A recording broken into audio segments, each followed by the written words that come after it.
Hello viewers, I doctor SBK Lal welcome you all in my YouTube channel. मेरे YouTube channel में आपका बहुत बहुत स्वागत है। अगर आप इस चैनल पर नए हैं तो चैनल को सब्सक्राइब कर लें। आज का हमारा वीडियो है, जब दुनिया रणभूमि बन जाती है, युद्ध छिड़ जाता है और युद्ध में एक त्रासदी, एक मानवता का हनन, मानवता का राह उठती है। तो इसी पर आज ये वीडियो है कि दुनिया में जो इतने सारे युद्ध लड़े जाते हैं, युद्ध क्यों लड़े जाते हैं। इन्हीं परिप्रेक्ष्य में हम युद्ध के अलग अलग पहलू की व्याख्या करेंगे। तो युद्ध एक्चुअली में है क्या? तो युद्ध के लिए अंग्रेजी में शब्द है वार, और कहा जाता है war is an armed conflict between the arm forces of states और between government forces and armed groups that are organised. तो ऑर्गेनाइज्ड रूप में लड़ाइयाँ लड़ी जाती हैं और लंबे समय तक चलने वाला आक्रामक कृत्य है ये, जो सामान्यतः राज्यों के बीच झगड़ों के आक्रामक और हथियारबंद लड़ाई रूप में परिवर्तित होने से उत्पन्न होता है। राज्य या राष्ट्रों के बीच खुले और घोषित शत्रुतापूर्ण सशस्त्र संघर्ष की स्थिति या ऐसे संघर्ष की अवधि है। अपने प्रतिद्वंदी को युद्ध के समय हर संभव तरीके से हराना युद्ध का मकसद होता है। तब तो हम कहते हैं कि युद्ध में और प्रेम में सब कुछ जायज है। युद्ध के कई रूप हो सकते हैं, शारीरिक, रासायनिक, परमाणु, इलेक्ट्रॉनिक या और भी बहुत सारे पहलू हो सकते हैं। एक बार जो प्रख्यात दार्शनिक थे जॉर्ज बर्नार्ड शो, उनसे पूछा कि दुनिया के सारे अस्त्र शस्त्र को अगर डुबा दिया जाए तो क्या होगा, युद्ध बंद होगा कि नहीं होगा, और युद्ध को कैसे बंद किया जा सकता है। तो उन्होंने कहा कि जब तक आदमी का नाखून है तब तक ये लड़ाई जारी रहेगी, तब तक लड़ाई को और युद्ध को बंद नहीं किया जा सकता है। तो दो या अधिक समूह के बीच में युद्ध हो सकता है। अगर हम इतिहास की बात देखें तो इतिहास के शुरुआत से ही युद्ध अस्तित्व में है। 5000 साल पहले से इतिहास में हम देख सकते हैं कि 5000 साल पहले से युद्ध लड़ी जा रही है और दुनिया के सबसे महत्वपूर्ण समस्याओं में से एक है। और यूं कह लीजिए, अगर दूसरे पहलू को हम देखें तो दुनिया में जो इतना सारा क्रांति हुआ है, इतना सारा परिवर्तन हुआ है, इतने बड़े बड़े जो राज्य बने हैं, ये सब युद्ध के ही कारण हुए हैं। तो दुनिया में तो सैकड़ों ऐसे युद्ध हुए हैं, पर ऐसे 10 रेखांकित युद्ध है जिसने दुनिया पर अपना अमिट प्रभाव छोड़ा। ये है अमेरिका का गृह युद्ध, चीनी गृह युद्ध, ताइपिंग विद्रोह, कलिंग युद्ध, दूसरा चीनी जापानी युद्ध, प्रथम विश्व युद्ध, द्वितीय विश्व युद्ध, 30 साल का युद्ध, डूगन विद्रोह और रूसी गृह युद्ध। तो इसमें युद्ध में क्या होता है, तो साहस, बलिदान और त्रासदी तीनों साथ साथ आते हैं। राष्ट्र और सभ्यता को आकार दिया जाता है, क्षेत्रीय विस्तार होता है, वैचारिक मतभेद और स्वतंत्रता इसके पहलू हैं जिसके कारण युद्ध लड़ा जाता है। कई बार वैचारिक मतभेद के लिए, तो कभी स्वतंत्रता के लिए, तो कभी धार्मिक वर्चस्व के लिए, या अपने खास धर्म के अनुयायियों को बढ़ाने के लिए युद्ध लड़ा जाता है। अब कई बार तो धन लूटने के उद्देश्य से भी लड़ाइयाँ लड़ी जाती हैं। जैसे मोहम्मद गोरी ने सुन रखा था कि भारत सोने की चिड़िया है, तो भारत पर उसने 18 बार आक्रमण किया, और बाद में उद्देश्य हो गया मुस्लिम शासन की स्थापना और मुस्लिम उपनिवेश, भारत को मुस्लिम उपनिवेश बनाना और मुस्लिम शासन की स्थापना करना। लेकिन शुरुआती में क्या था? शुरुआती में था कि हम युद्ध करके देश को लूटें।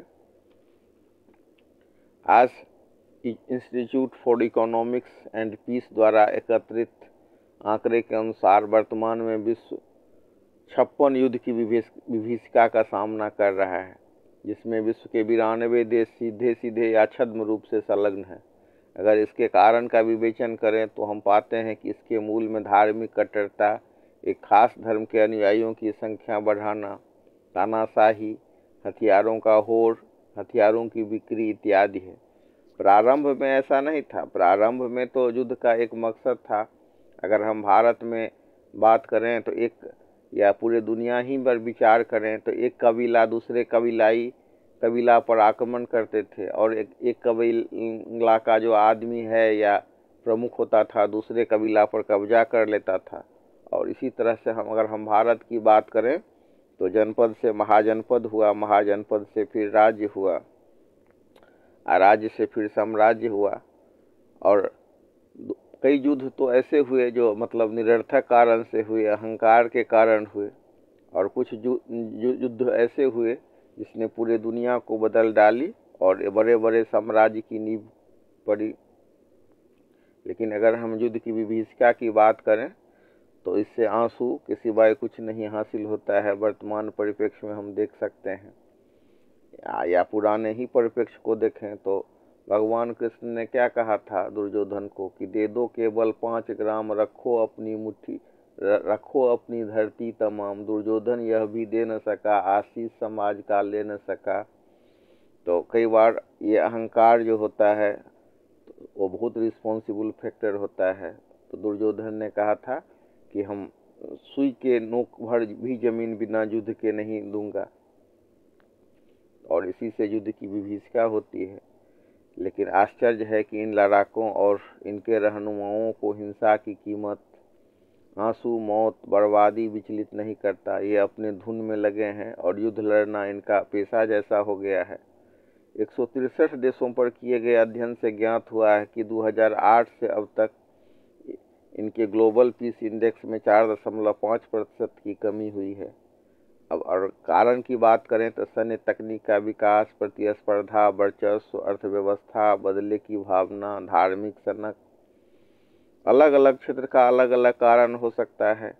जैसे इजराइल और फिलिस्तीन युद्ध की बात करें तो कई बार अपना अस्तित्व बचाने के लिए भी लड़ाई होती है, तो कई बार अपना धार्मिक जो कृत्य है या मतलब धार्मिक रूप से हम हावी हो जाना या अपने खास धर्म को फैलाना भी वजह हो जाता है। अगर मतलब हम 2023 की बात करें तो युद्ध के परिणाम की बात करें तो दुनिया में जितना मतलब 2023 में जो युद्ध हुआ तो उसमें हम देख सकते हैं कि दुनिया के कुल जीडीपी का 13.5% रकम खर्च हुआ। भारतीय मुद्रा में यह रकम 1612 लाख करोड़ रुपया, और अमेरिकी डॉलर में हम अगर बात करें तो 19.1 ट्रिलियन अमेरिकी डॉलर है। हर व्यक्ति पर 1,90,300 रुपया खर्च पड़ा। इतना खर्च अगर वानिकी, कुपोषण को दूर करने, स्कूल खोलने, अनाथालय, रेन बसेरा, हॉस्पिटल, वन पर्यावरण और पर्यटन पर होता तो यह एक अच्छा निवेश हो सकता था। इससे धन भी उत्पन्न होता और पृथ्वी को नया बनाने में मदद मिलती। लेकिन अफसोस इतना सारा पैसा विध्वंस और विनाश में लगा, और जिससे दुनिया को मिला एक दर्द। यूक्रेन और अफगानिस्तान जैसे देश तो अपने कुल जीडीपी के आधे से भी ज़्यादा युद्ध पर खर्च कर रहे हैं। विश्व में 9.5 करोड़ से ज़्यादा लोगों का पलायन और विस्थापन युद्ध के चलते हो चुका है। मृतकों की संख्या में 37% वृद्धि हुई है। 2023 में 1.7 लाख मौत हुआ था, जबकि 2024 में 2.3 लाख मौत हुआ। अतिवादी और धर्मांध लोगों का सत्ता पर कब्जा बढ़ा है। छोटे छोटे गुटों की ताकत में वृद्धि हुई और सत्ता पर कब्जा हुआ। एक तानाशाही शासन के समाप्ति के बाद दूसरे तानाशाही शासन के आने की प्रबल संभावना रहती है, और युद्ध में काफ़ी कुछ अनिश्चित होता है। तो अब तो अमेरिका जैसे महाशक्ति को वियतनाम के हाथों पराजय मिली, और अफगानिस्तान जैसा देश ने दोनों महाशक्तियों को धूल चटा दिया। रूस को भी अफगानिस्तान छोड़ करके जाना पड़ा और अमेरिका को भी जाना पड़ा। कुछ व्यक्ति के अनुसार अमेरिका का वर्चस्व कम हुआ है तथा चीन और रूस की शक्ति बढ़ी है, पर यथार्थ में हम देखें तो इस युद्ध ने महाशक्तियों को औकात बता दिया है। अगर अमेरिकी वियतनाम युद्ध में मानवता और पर्यावरण की भीषण हानि हुई थी, और अमेरिका को भी नुकसान हुआ। तो प्रथम और मतलब द्वितीय विश्व युद्ध जैसा विभीषिका पूरा दुनिया झेल चुका है।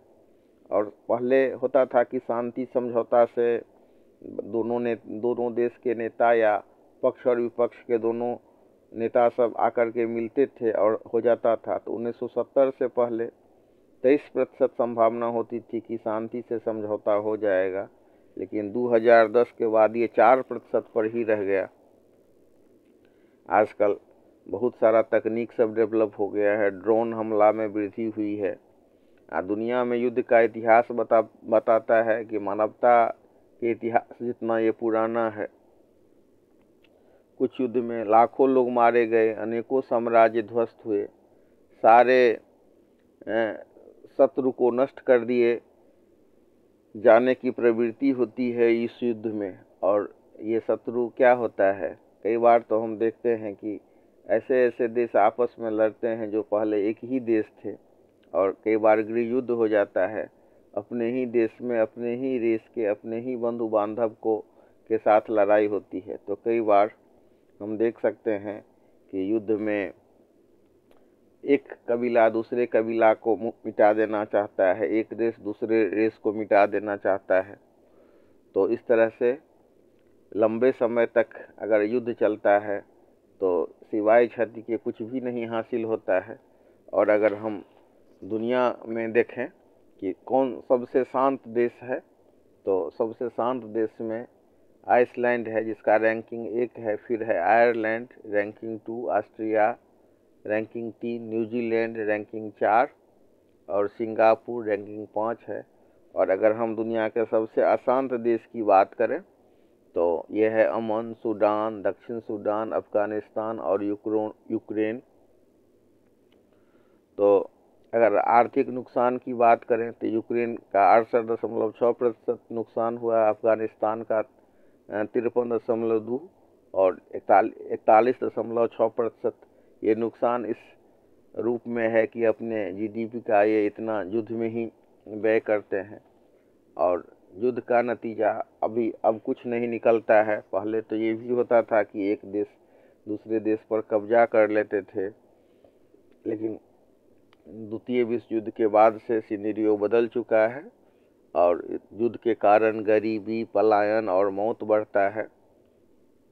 2023 में हिंसा के कारण वैश्विक अर्थव्यवस्था में 19.1 ट्रिलियन अमेरिकी डॉलर का नुकसान हुआ। और हम देख सकते हैं कि कितने लोग पलायन करते हैं, 9.5 करोड़ से अधिक लोग पलायन कर चुके हैं युद्ध के कारण, और मरने वालों की संख्या में भी वृद्धि होती है।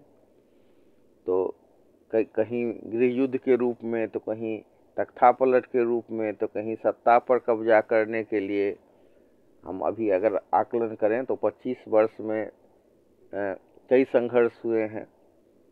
हाल फिलहाल में भी हम देख सकते हैं कि कैसे तख्तापलट हुआ है। तो गृह युद्ध प्रमुख रूप से हम देख सकते हैं कि अफगानिस्तान और इराक में, या मतलब और भी जो बड़े बड़े देश हैं वहाँ भी हम गृह युद्ध का इतिहास देख सकते हैं। और ये जो अभी का संघर्ष की स्थिति है उसमें 21वीं सदी के युद्ध का ट्रेंड ऐसा है कि युद्ध से कोई नतीजा नहीं निकलता। 1970 के दशक में 49% युद्ध ऐसे होते थे जिसमें एक पक्ष पूरी तरह से जीत जाता था। अब यह संख्या 9% से भी कम हो गई है। शांति समझौते के माध्यम से होने वाले संघर्ष की संख्या में भी काफ़ी गिरावट आई है।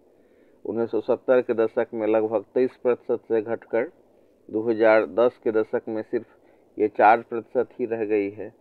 और आजकल तो तकनीक का बोलबाला हो गया है। हम देख सकते हैं कि ड्रोन जैसे तकनीकों का उपयोग अब बढ़ रहा है। 2018 से 2023 के बीच में ड्रोन का उपयोग करने वाले देशों की संख्या 16 से बढ़कर 40 हो गई है, जो 150%। इस तरह से हम देख सकते हैं कि इसमें 150% की वृद्धि हुई है। और अतिवादी जो गुट हैं उनकी भी संख्या बहुत बढ़ी है। तो एक आंकड़ा के हिसाब से ये जो अतिवादी गुट हैं उनकी संख्या की बात करें तो 1400% से ज़्यादा की वृद्धि हुई है। और ड्रोन जैसे हमले में भी वृद्धि हुई है। 2023 में 4,957 ड्रोन हमले देखे गए और दर्ज किए गए, जबकि 2018 में ये सिर्फ 421 था। और अच्छी बात यह है कि भारत जैसे देश में शांति का स्तर बढ़ा है। हम देख रहे हैं कि पूरे दुनिया में कैसे अशांति फैली हुई है, कैसे लड़ाई लड़ रही है, कोई अस्तित्व बचाने के लिए तो कोई अपने संस्कृति को बचाने के लिए आज लड़ रहे हैं। या मतलब वैचारिक मतभेद भी एक रिस्पॉन्सिबल फैक्टर है जिसके कारण लड़ाइयाँ लड़ी जा रही हैं। तो ये जो लड़ाइयाँ हैं ये दो या दो से अधिक समूहों के बीच में होती हैं।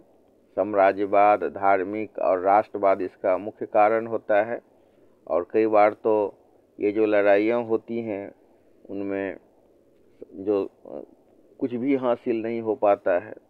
और यूरोप की बात करें तो उसमें कोई क्रांति के लिए युद्ध हुआ, क्रांतिकारी युद्ध हुआ, तो कोई स्वतंत्रता के लिए हुआ, तो कई युद्ध ऐसे भी हुए जिसमें गुलाम और राज्यों के अधिकारों के लिए युद्ध लड़ा गया। और अगर हम यूरोप की बात करें तो वंशवादी उत्तराधिकार, विदेशी साम्राज्यवाद और राजनीतिक सुधार के लिए युद्ध हुआ। तो वहीं हम अब चर्चा करेंगे अंतिम में शीत युद्ध का, कि शीत युद्ध में जो दो देश के बीच में मतभेद का खामियाजा पूरा दुनिया देखती है। और दो देश जो मजबूत देश होते हैं वो अपना चुपचाप समर्थन एक गुट को देते रहते हैं और दो गुट के बीच में संघर्ष चलते रहता है। तो अब आ गया है कि मानवता को बचाने का और युद्ध में खर्च होने वाली